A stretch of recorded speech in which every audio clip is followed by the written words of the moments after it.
What's up guys, it's Lucas Gilbreth back again with another episode of Back on the Bump, kind of going through my recovery process from Tommy John surgery. So as it stands right now, I had surgery roughly 9 weeks ago, give or take, around mid-March. So we're finally getting into the real nitty-gritty of the rehab process and kind of getting a routine established at this point. So the first, I think, 4 weeks we talked about quite a bit were a lot of mobility, a lot of just getting range of motion stuff back. So for me, that was frustrating. It's pretty aggravating. It's honestly impressive how quick you lose some of that mobility, and then with all the swelling and inflammation, you truly can't really get to full range of motion. So that beginning part of it's real tough, but we got through that part, and then we started talking about the strength and the strength deficiencies. Similar to the range of motion, it's really incredible how quick you lose that strength, and you lose that strength base. It doesn't matter how hard you were working before, what kind of muscle mass you had, what kind of base you had, how long you've been working on your strength.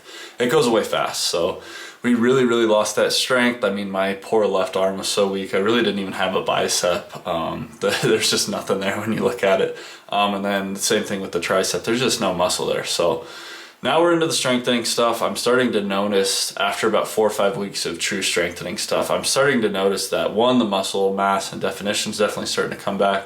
And then two, I'm physically feeling stronger. So it's kind of embarrassing. I think I could probably do roughly 50-ish pound curls before, realistically probably 40 for reps. And now it's like doing 10, 15 pound curls for reps. But we're finally in the range where we're getting roughly 10 to 15 reps at around 15, 20 pounds. So definitely making some progress there. And then the shoulders are just getting stronger and stronger. So for those of you guys that have had like an elbow injury, I'm sure you've had the same experience, and I think it's pretty uniform across the baseball world. But when you have an elbow injury, the first thing you go to is shoulder exercises, because A, that's probably part of the reason you had the elbow injury in the first place. So a lot of times that shoulder weakness or that inefficiency is part of the reason that you have elbow issues in the first place. But on top of that, you're trying to obviously prevent it in the future. So building that foundation with the shoulders, getting to that point where your shoulders definitely can handle a lot of that force and wear a lot of that force,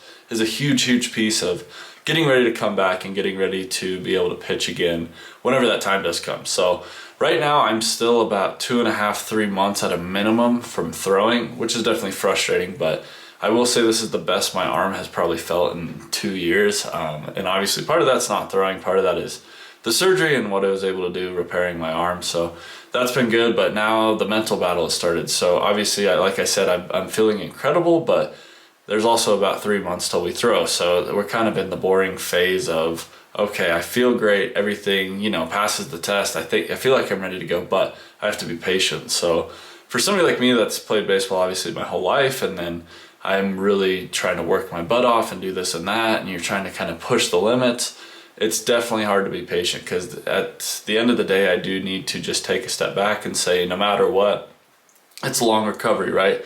No matter what, it's a 10, 12 month recovery. So I have to do my best to get everything in the position it needs to be in. I have to do my best to be able to say, okay, I worked and I got everything as good as I physically could before I started to come back. So with the shoulder, with the elbow, bicep, tricep, all that kind of stuff, we're kind of setting the foundation right now. And in baseball especially, and in other sports I'm sure similar, the foundation is a huge piece. You talk about the health, you talk about the performance, there has to be something there.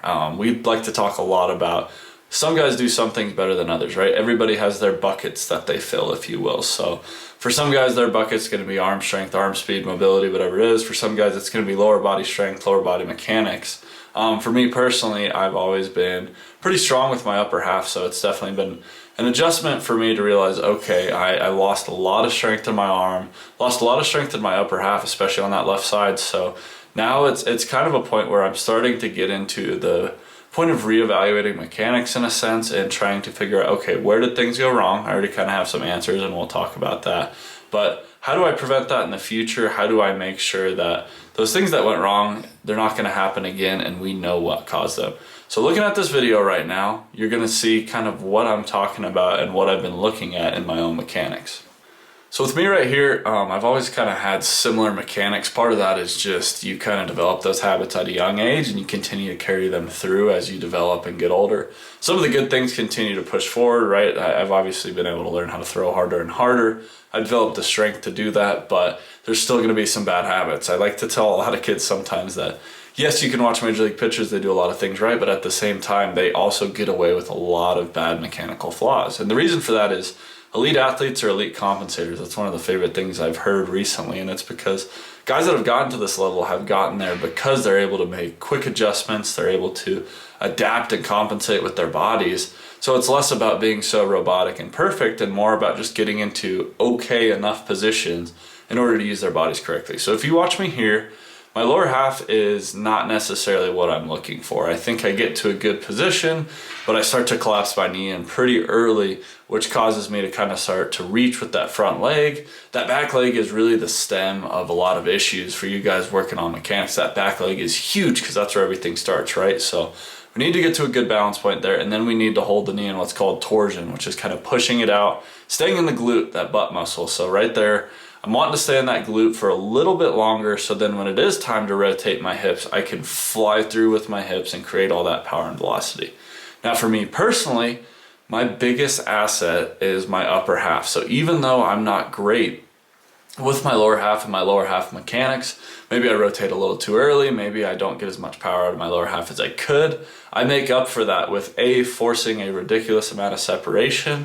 Even though the hip to shoulder separation should be generated with the back leg, I'm able to force a lot of it with my upper half just by reaching back as hard as I do. And then on top of that, I am able to finish over my front leg and finish quickly. And on that topic, we're going to talk about another flaw that you're going to see is that's my front side, right? So I talked about that I'm able to finish quickly and aggressively. That front side, my glove side, is actually kind of inhibiting that. And that's something I've always done. I get into arguments a lot of times with pitching coach or whoever, and even youth pitching coaches, because there's the correct way to do things, and by all means this is not how I would recommend learning a front side, but at the same time I've gotten to a point where my upper body has gotten so good at finishing a pitch I don't even really use my glove side. Now as I'm coming back, that's maybe something I'm going to try and address, but I've gotten to the point now where even though my front side's not in a great position and it's not really helping me finish and get to extension, my core muscles, my chest muscles, my torso, everything has gotten to the point where it's strong enough to do it on its own. So going into studying some of this mechanics stuff, I think the lower half stuff's already going to start here soon. I just want to get working on the mobility aspect of keeping your knee in torsion, keeping your hip loaded, and then B, I want to start working on the internal rotation, the extension piece. So for those of you guys that are kind of questioning the lower half stuff, and if you want just some basic advice or basic tips on it, the idea is to get to a good load position, which is that knee in torsion, trying to keep that shin up and down vertically, using that to create momentum down the mound. And then when it is time to drive the back leg, you're looking for that internal rotation of the hip. That knee's going to come in, that hip's going to drive through, you're going to rotate, try and extend that back leg, almost a triple extension if you can, and that's going to kind of create that hip to shoulder separation and allow you to finish quickly. So it's never really too early to start working on that. I obviously had the ligament taken from my hamstring for those of you guys that have been watching, so I've been kind of limited by how my hamstring's been feeling, but we're finally to the point now where I feel like we can actually work on that hamstring stuff and kind of work on that lower half stuff without really inhibiting the recovery. And I'm at the point now where I'm moving weights, I'm doing squats, all that stuff. So I think I should be able to really get into that lower body mechanics stuff. So overall, I think part of it's going to be just mechanics and addressing it and acknowledging the issues that I have as we're talking about right now. But another big piece of that for me is going to be the mobility and strength, like I talked about. For a lot of you guys, part of the reason your mechanics aren't perfect is because you're limited by mobility or strength, right? For some of you guys, you're just young and your bodies aren't mature enough, but for a lot of you guys, I would truly, truly invest in some hip exercises. I posted a lot of them on my TikTok or whatever, but those hip exercises are gonna be huge to allow your hips to actually do what they're supposed to. You see some of these, they're not complicated, but they're just gonna allow you to get into some of those positions that are important for pitching. So overall, we're on week 9, a little over 2 months. I think for me, we're definitely getting to the point where we're learning from a lot of this stuff. We're starting to get into some of the stuff that's going to get us better once we are back on the field, and that's kind of something that's reassuring mentally, because as I mentioned, the grind of rehab and the grind of not being able to play baseball is definitely starting to hit hard for me. So it's kind of given me a little bit of a light at the end of the tunnel. Obviously, it's a super, super long recovery, but as long as I can kind of stay focused on the end goal, which is getting healthy and then performing once I am healthy, I think I'll be able to push through this. But the hip stuff obviously is something that I've preached for a long time, but I definitely still need to work on. It's one of those things that I feel like I'm always going to need to work on. Hips are largely genetic in the sense of, it's not necessarily that you can't ever improve them, but some people are always going to have an easier time with hip mobility than others. And I'm one of those people that constantly has to keep up with it and work on it, or I'm going to lose it. So other than that, I mean, the team is playing well right now, which is great to see. I think our bullpen's been awesome. They're attacking hitters. Their stuff is nasty right now, so that's been really, really fun to watch for me. And it's definitely been interesting talking about the pitch clock, right? The pitch clock for me is such an advantage for pitchers, and for some of you guys it doesn't make sense, especially younger guys. You've never gotten to the point where this becomes part of the game, but a lot of you guys have probably heard this from your old school coaches, or maybe just from your parents or whatever, but the pitchers are the ones who establish the tempo and the rhythm, right? So a lot of times what hitters are really trying to do is throw off that tempo, throw off that rhythm, right? You've heard coaches, I'm sure, say change his timing, get rid of his rhythm, get him in the stretch, whatever it is. But with this pitch clock, the pitch clock obviously, yeah, it affects it a little bit, but in all reality, the pitcher has total control over the rhythm and the tempo of the game. As long as they come set with a reasonable amount of time, they can pitch at 8 seconds, they can pitch at 1 second, they can pitch at 4 seconds. They can really do whatever they want with that clock. The hitters are very, very limited right now because it's a 15-second clock, but they have to be ready and locked in at 8 seconds. So a lot of times, pitcher's going to catch the ball around 15 seconds, right? He's going to walk around the mound, he's going to get a sign, he's going to do whatever, get on the rubber, come set, and basically once he's on the mound, the hitter has to be locked in. And that's at like that 8 to 10 second mark. They're locked in, they're paying attention. You know, they're trying not to blink, they're trying not to lose focus, whatever that is. And the pitcher can literally just sit there and hold till 1 second, or he can pitch right away. And the hitter gets their one time out. So yeah, most of the time it's going to be with 2 strikes. They're not really using it to change the tempo, but it allows good pitchers and guys that are good about controlling the tempo of a game to just dominate a game.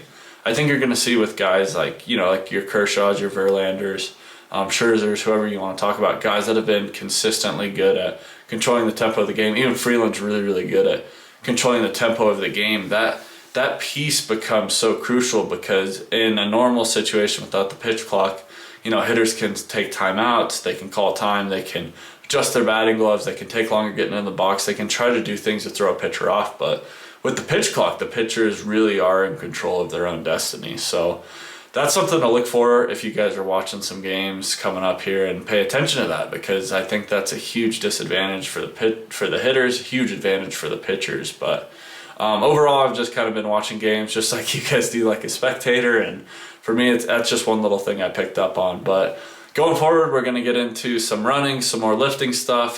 For some of you guys, it may be helpful. It's some lifting stuff that takes a lot of pressure or load off the elbow, so that's kind of the stuff I'm doing. But that'll be in the next video, and we'll talk a lot about the lifting and the reason we do what we do and the reason I do the lifts that I do. So thank you guys for watching today. I'll be looking forward to seeing you again.